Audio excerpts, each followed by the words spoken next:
Hello दोस्तों, एक बार फिर से आप सभी का स्वागत है। तो कल के जो टर्म के टॉपिक थे उससे आगे बढ़ते हुए लिटरेरी टर्म के सेकंड पार्ट की तरफ आज हम आए हैं। ठीक है, तो आज ये शुरू होगा सेकंड पार्ट। ठीक है, आइए शुरू करते हैं। तो क्वेश्चन है, पहला ही क्वेश्चन है, क्या है? The term use for short performance often partially usually sandwich between the act of the play long play is called. अगर आप लोगों को एक बात ध्यान रखना है कि अगर सैंडविच की बात जहाँ पे भी आ जाए तो सैंडविच जब भी होगी तो बात हो जाएगी इंटरव्यूट की। कॉमिक रिलीफ जो होगा वो अलग पार्ट का रोल करता है। वन एक्ट प्ले जानते ही हैं। पोइटिक जस्टिस, इसको भी आप लोग जानते हैं। ठीक है, आगे चलते हैं। Next, who use the term negative capability. Negative capability को किसने यूज़ किया था? तो आप लोगों के सामने James, Keats, Shakespeare and Rymer. तो इसमें बात हो जाएगी किसकी? कीट्स की। किसने यूज़ किया था? कीट्स ने। ठीक है, आगे, omission of sound between two words is known as. अगर साउंड का ओमिशन होता है तो उसको हम कहते हैं एलिजन। क्या कहा जाता है? एलिजन कहा जाता है। ठीक है, अगर साउंड का ओमिशन होता है, बीच से साउंड ही गायब हो जाए तो उसको हम कहते हैं एलिजन। लेकिन अगर बीच से लेटर गायब हो जाए, ठीक है, तो उसको कहते हैं एलिप्सिस। इसको ध्यान में रखिएगा। तो यहाँ पर जो आपका टॉपिक क्वेश्चन है, क्या है? Omission of sound between two words, दो शब्दों के बीच से जब साउंड गायब होता है तो उसको एलिजन कहा जाता है। ठीक। The term problem play was coined by, इसको जीबी शाह और गाल्सवर्दी, तो इसके राइटर हैं, बहुत बड़े राइटर हैं, जबकि इसको कॉइन किया था सिडनी ग्रैंडी ने। किसने? सिडनी ग्रैंडी ने।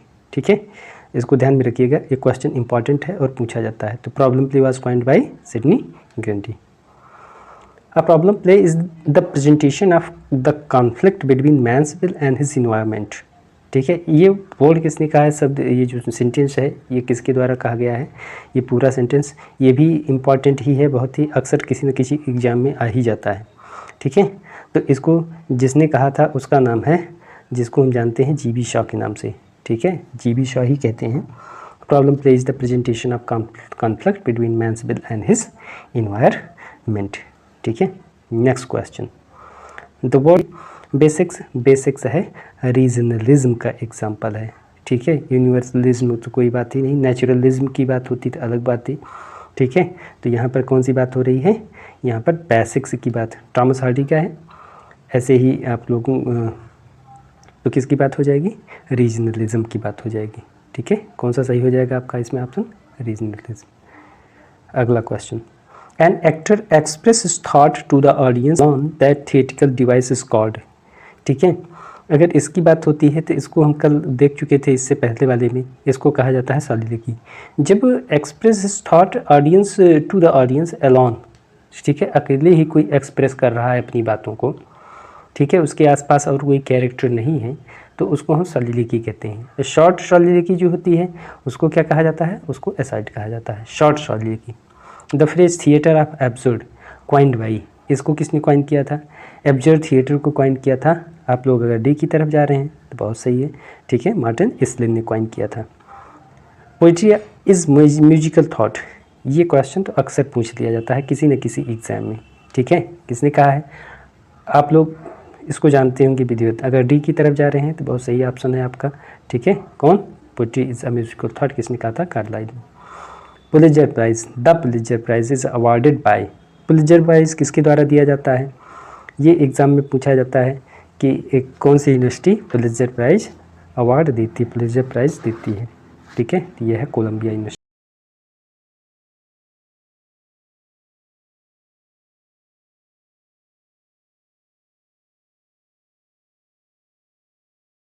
Who among the following is associated with the new criticism. New criticism से कौन एसोसिएट है? तो इसमें बात होगी किसकी बात होगी? आई.ए. रिचर्ड्स की बात होगी। कौन होगी? I A. Richards. Romantic movement has had its antecedent in. अगर हम रोमांटिक मूवमेंट की बात करें, ठीक है, तो इसका एंटीसीडेंट एलिजाबेथन टाइम जो आता है उसने ही, उससे पहले जो आती है सेंचुरी, 15th सेंचुरी, ठीक है, उसमें रोमांटिसिज्म की जो क्वालिटी मिलती है वहाँ पर मैच करती है। ठीक है, वो उसी से इंस्पायर होकर के रोमांटिक मूवमेंट में, रोमांटिक एज में जो कुछ लिखा गया है वहीं से इंस्पायर होकर के लिखा गया है। ठीक है, तो कौन सा क्वेश्चन इसमें कौन सा आंसर हो जाएगा? 15th century. ठीक है, next question, criticism as a distinct form of creation and enjoyment consists of asking and answering rational question about literature. ठीक है, criticism is distinct form of creation and enjoyment consist of asking and answering rational question about literature. तो इसको क्या कहा जाता है, यानी criticism में क्या किया जाता है, रेशनल तार्किक क्वेश्चन को पूछा जाता है और आंसर दिया जाता है। तो इसको कौन कहता है, इसको कहते हैं, एक राइटर थे एबिक्रॉम्बी। ठीक है, ये लेसल्स एबिक्रॉम्बी इनका पूरा नाम है। ये मॉडर्न एज में जो जॉर्जियन पोएट हैं, ठीक है, उसके अंतर्गत आते हैं। ठीक है, लंदन से रिलेटेड है, पोएट और क्रिटिक माने जाते हैं ये। तो कौन, एवरक्रॉम्बी। ठीक है, next question, the conceptualization of idea gave worth to. ठीक है, अगर आइडिया को कंसेप्चुअल कर देते हैं, एक कॉन्सेप्ट में चलती रहे, तो उसी से हमारा क्या पैदा होता है जन्म, क्रिटिसिज्म का जन्म होता है। ठीक है, किसका जन्म हो जाता है, क्रिटिसिज्म, अगर कॉन्सेप्चुअलाइजेशन हो गया। और बिना कॉन्सेप्ट के चलेगा तो भाई तो कोई दिक्कत नहीं, पोइट्री की बात होती है। ठीक है, who are the tutor of young Alexander the Great. Alexander के कौन गुरु कौन थे, यहाँ पर बात हो रही। तो गुरु आप लोग जानते ही होंगे, बहुत ईजी क्वेश्चन है, अरिस्टोटल की बात होती है। ठीक है, next question, according to Aristotle tragedy has 3 external element. 3 external element की बात हो रही, कौन कौन से हैं, पहला तो है एक्सपेक्टिकल, लिरिकल सॉन्ग, और तीसरे की बात होती है। ठीक है, एक्सटर्नल एलिमेंट, जिसमें तीसरा आता है डिक्शन। ठीक है, तीसरा कौन सा आता है, डिक्शन आता है, इसको ध्यान में रखिएगा, एक्सटर्नल। ऐसे यूनिटीज़ की बात होती है, unity of time, place and action. ठीक है, next question, according to Aristotle imagination, symbol and paradox are the characteristic of. ये सब इमेजिनेशन, सिंबल एंड पैराडॉक्स, ये किसमें, इन्होंने ट्रेजेडी की ही खास करके डेफिनेशन दी है, ट्रेजेडी से ही रिलेटेड है। Next question, who are the 2 great classics of our prose according to Arnold. Arnold के अकॉर्डिंग कौन से, अच्छा देखिएगा, क्लासिक्स ऑफ आवर प्रोज, हमारे जो प्रोज की बात होती है उसमें क्लासिकल राइटर, तो क्लासिकल राइटर की प्रोज की बात करेंगे तो जाहिर सी बात है न्यू क्लासिकल एज की बात आएगी। और न्यू क्लासिकल एज शुरू कब होता है, 1660 से 1798 तक का टाइम आता है, ये है न्यू क्लासिकल एज। और न्यू क्लासिकल एज में जो सबसे बड़े नाम आते हैं क्लासिकल नेम में, उनका नाम आता है ड्राइडन और पोप का। ठीक है, क्योंकि इन लोगों ने देखा जाए आगे तो ये जो क्लासिकल राइटर थे उनको इन्होंने नकल किया है, इमिटेट किया है, उन्हीं इमिटेशन से इन्होंने क्या किया था, कुछ लिखने का प्रयास किया। अभी आगे क्वेश्चन भी मिलेंगे इसमें। ठीक है, तो क्लासिक्स ऑफ आवर प्रोज, तो बात हो जाएगी ड्राइडन एंड पोप की। क्लियर, आगे, the most impressive treatment of imagination has been given by. ठीक है, इसकी बात होती है इमेजिनेशन, फैंसी एंड इमेजिनेशन, किसकी, फैंसी एंड इमेजिनेशन की बात होती है। तो फैंसी और इमेजिनेशन किसके द्वारा दिया गया है, कॉलरिज के द्वारा दिया गया है।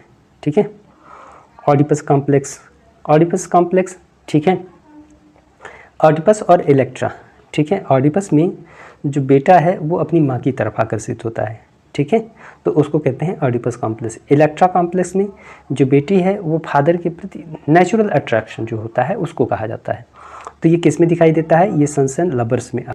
Next question, theory of catharsis purgation of emotion. ठीक है, किससे रिलेटेड है, तो हैमर्सिया। देखो इन्होंने जो किसकी बात होती है, अरिस्टोटल की। तो सबसे पहले इन्होंने क्या दिया था, हैमर्सिया, जिसको कहते हैं एरर, ट्रेजिक एरर। ठीक है, यानी कोई ऐसी गलती, ये हीरो की क्वालिटी है। ठीक है, किसके द्वारा दी गई है, ये अरिस्टोटल के द्वारा इन्होंने अपनी थियरी में बताया, पोइटिक्स में बताया है कि क्या क्वालिटी होनी चाहिए हीरो की। तो इन्होंने सबसे पहले दिया है हैमर्सिया। ठीक है, हैमर्सिया में क्या बताया कि जो हीरो होता है वो कोई ना कोई गलती करता है, बिना गलती के वो हीरो हो ही नहीं सकता। और कैसा हीरो, ट्रेजिक हीरो। ठीक है, उसके बाद होता है पेरिपेशिया मतलब होता है रिवर्सल। ठीक है, reversal of fortune, good to bad. ठीक, तो उसको कहते हैं पेरिपेशिया। एंड उसके बाद जो पेरिपेशिया है, पेरिपेशिया को ही अगर रिकॉग्नाइज करता है जो एक्टर है, ठीक है, तो उसको कहते हैं एनाग्नोसिस। ठीक है, रिकॉग्निशन। ठीक है, यानी जो कुछ गलती हुई उसके द्वारा वो एक्टर को पता चलती है, हीरो को पता चलती है कि हमने ये गलती की, इसलिए हमारा क्या हुआ, रिवर्सल हुआ। ठीक है, यानी जो हमारा फॉर्च्यून है गुड टू बैड हुआ। ठीक, तो वो किसके अंतर्गत आता है, रिकग्निशन के अंतर्गत, जिसको हम एनाग्नार्सिस के जानते हैं नाम से। ठीक है, उसके बाद ये आता है यहाँ पर कैथारसिस। कैथारसिस का मतलब होता है परगेशन ऑफ इमोशन, इसी को हिंदी में कहते हैं भाव शुद्धि। तो ये सारे टर्म किससे रिलेटेड हैं, ये टर्म रिलेटेड हैं अरिस्टोटल से। ठीक, which one of the following is not a part of proverbial 3 unities, इसको तो आप लोग जानते ही हैं। ठीक है, unity of time, place and action, ये तीनों हैं। यूनिटी या पर्पस, कोई यूनिटी नहीं है, ये गलत हो जाएगा आपका। In which country was romanticism associate with an innovatory aesthetic creed. ठीक है,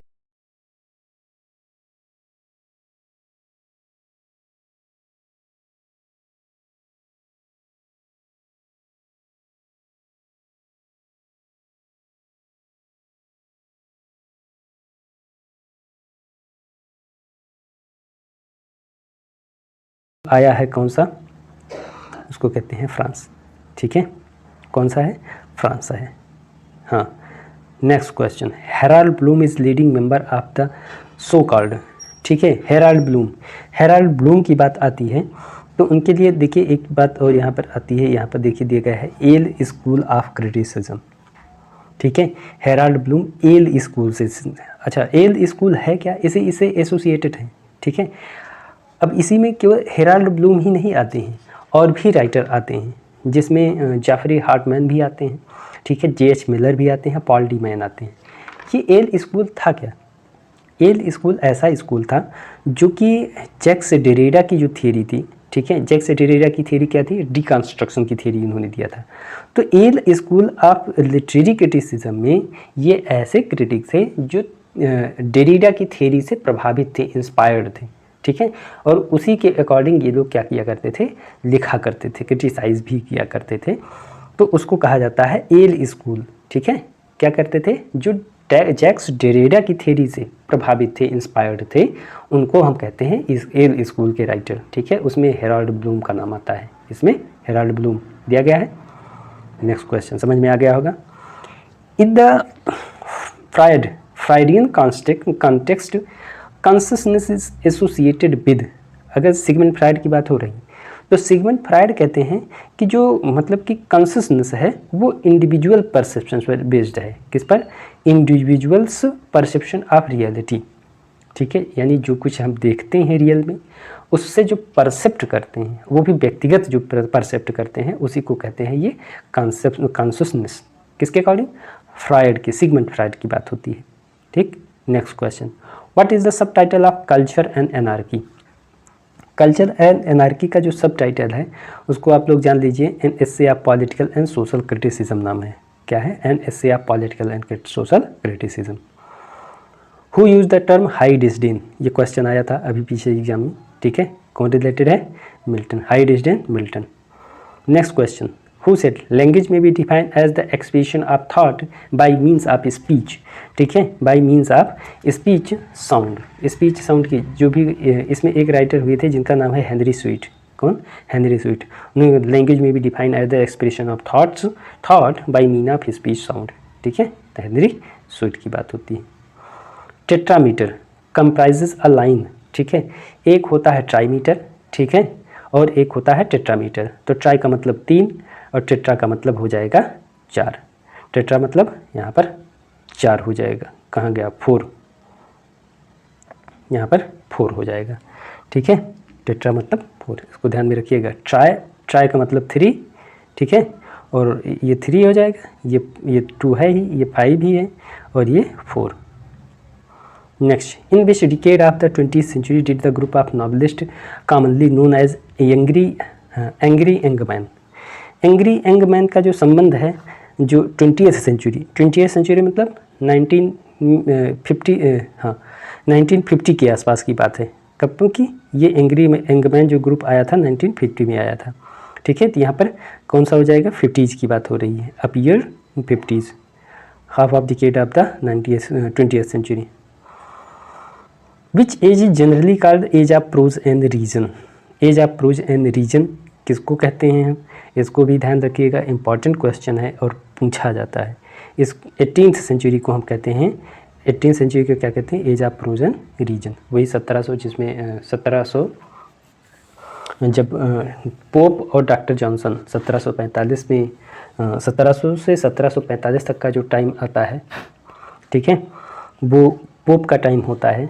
और फिर उसके बाद 1745 से 1798 तक का जो टाइम है, ठीक है, 1798 तक का जो टाइम है, इस पे डॉक्टर जॉनसन आते हैं, ठीक है। ये जो एज माना जाता है age of prose and reason, 18th century को कहा जाता है वैसे तो, लेकिन खास करके यहीं पर सबसे ज़्यादा तार्किकवाद, सबसे ज़्यादा बुद्धिमत्ता का यूज़ किया जाता था, ज्ञान को प्रायोरिटी दी जाती थी, किसमें, 18th सेंचुरी में, age of prose and reason में, ठीक है। Literature always anticipates life. It does not copy it but molds it to its purpose. क्या करता है, उसको मोल्ड कर देता है, चेंज कर देता है, ठीक है, इसके उद्देश्य को चेंज कर देता है। तो इसको किसने कहा था, ऑस्कर वाइल्ड ने कहा था। What did the pre Raphaelites aim eight.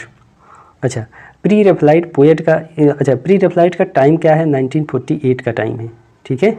कौन सा टाइम है, 1948 का टाइम है, ठीक है। इसमें भी पूछा जाता है, जिसमें डीजी रोसेटी नाम आता है, ठीक है, मेन नाम उसी का, उन्हीं का है।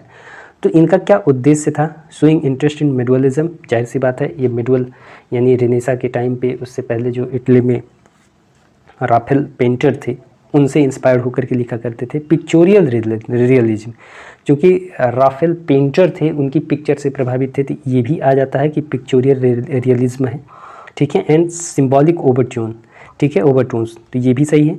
Union of flash and spirit, flash and blood का मतलब होता है ह्यूमन नेचर, ठीक है, फ्लैश एंड द स्पिरिट, तो ह्यूमन नेचर का भी इनमें कॉम्बिनेशन था। तो इस तरह से देखा जाए तो इसका ऑप्शन सही हो जाएगा all the above. According to Dryden comedy begets, ठीक है, कॉमेडी ये इनका अलग कॉन्सेप्ट है, ठीक है। इनका कॉन्सेप्ट क्या है कि कॉमेडी, इनका कॉमेडी से हमें क्या मिलता है, एक तरह से मैलेशियस प्लेजर मिलता है। इन्होंने कहा था, किसने कहा था, ड्राइडन ने कहा कॉमेडी से हमें मैलेशियस प्लेजर मिलता है। Who played a key role in the establishment of Yale school of deconstruction. अभी बताया था येल स्कूल किससे संबंधित है, ये वे राइटर हैं जो कि डिकंस्ट्रक्शन थियरिस्ट, ठीक है, जो जैक्स डेरिडा हैं, उनसे इंस्पायर्ड हुई थी, ठीक है। तो उसमें अभी हम लोग पीछे नाम हेराल्ड ब्लूम का देखे थे, और बताया था हमने जेफरी हार्टमैन भी हैं, ठीक है, उसी में पॉल टी मैन का भी नाम आता है। तो यहाँ पर कौन है, यहाँ पर देखिए जेफरी हार्टमैन, जो कि इन्होंने इस्टेब्लिशमेंट में, इसके इस्टेब्लिशमेंट में बड़ी भूमिका निभाई थी, तो उनका नाम आता है जेफरी हार्टमैन। एडवर्ड हर्बर्ट, कौन, Edward Herbert is known to be the father of. Edward Herbert किसके फादर माने जाते हैं, तो डीज्म के फादर, ठीक है, एडवर्ड हर्बर्ट। ये डीज्म एक टर्म है, डीज्म का मतलब होता है रिलीजन विदाउट रिवोल्यूशन। आप लोग देखिए उसमें पढ़ेंगे, ठीक है, एम.एच. अब्राहम को देखेंगे, उसमें है। तो एडवर्ड हर्बर्ट ने क्या कहा था, इसको डीज्म को उनके फादर माने जाते हैं ये। तो डीज्म का मतलब होता है रिलीजन विदाउट रिवोल्यूशन, ठीक है। नेक्स्ट क्वेश्चन है, what was doctor Johnson's opinion on language of poetry, ठीक है, डॉक्टर जॉनसन का क्या ओपिनियन था, ठीक है। चूँकि ये प्रोज एंड रीजन्स की एज से संबंधित हैं, ठीक है, तो जाहिर सी बात है तर्कवाद की बात होगी, तर्कवाद होगा तो इंटेलेक्चुअलिटी की बात होगी, और जहाँ पर इंटेलेक्चुअलिटी होगी वहाँ लर्नेड पीपल होंगे। तो poetry should be, it should be language of poetry, ये तो कोई मतलब नहीं, पर language, it should be the language of learned. क्या हो जाएगा हमारा सही option, it should be the language of learned, ठीक है, ये ऑप्शन आपका सही हो जाएगा B. Next question, who is believe to be the founder of structuralism. Structuralism की बात होती है तो इसमें सबसे बड़ा नाम आता है, आप लोग जानते होंगे, सबसे पहले आता है फर्डिनेंड डी सासर का। किसका नाम आता है, फर्डिनेंड डी सासर का। किससे रिलेटेड है, स्ट्रक्चरलिज्म से। Who wrote a history of English prosody. History of English prosody किसने लिखा था, आई रिचार्ड ने कुछ और लिखा है, ठीक है, एफ.आर. लेविस। इसमें नाम आता है जॉर्ज एडवर्ड सेंटबरी का, ठीक है, सेंटबरी। कि क्या लिखा है, हिस्ट्री ऑफ इंग्लिश प्रोसोडी लिखा है। ठीक, next question, who among the following may be describe as the naturalist. Naturalist की बात आई तो हमारे जो या तो फिर रूसो की बात हो या फिर जो रोमांटिक एज के राइटर हैं उनकी भी बात हो सकती है, लेकिन यहाँ पर जी.बी. शॉ मॉडर्न एज के हैं, एल्डस हक्सले, न्यूअल कॉवर्ड, ये सब नहीं है, इसमें से क्या हो जाएगा, नन ऑफ दीज हो जाएगा।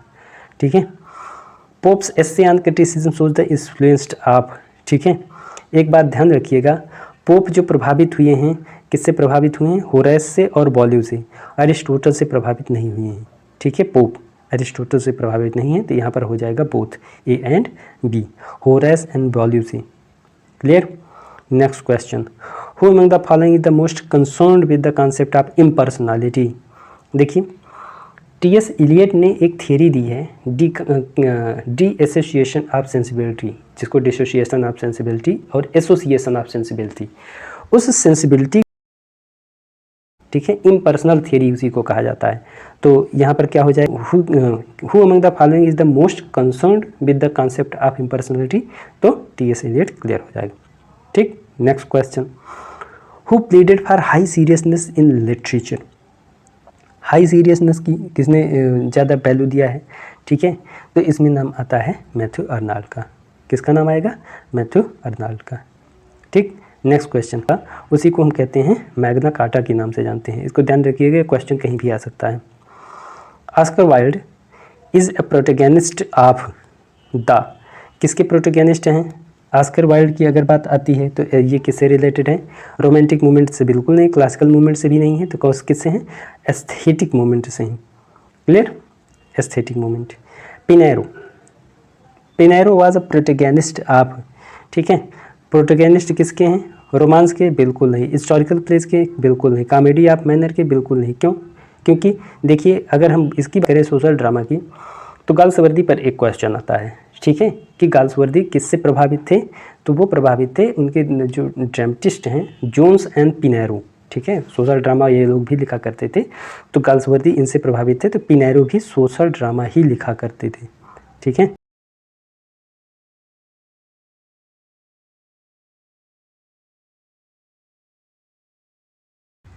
नेक्स्ट क्वेश्चन है, where did the aestheticism originated. तो एस्थेटिसिज्म कहाँ पर ओरिजिनेट हुआ है, एस्थेटिसिज्म ओरिजिनेट हुआ है, इसको कहते हैं फ्रांस। ठीक है, where did the aestheticism originate, ये हुआ है फ्रांस में। ठीक है, आज के लिए इतना ही, कल फिर से मिलते हैं, तब तक के लिए धन्यवाद।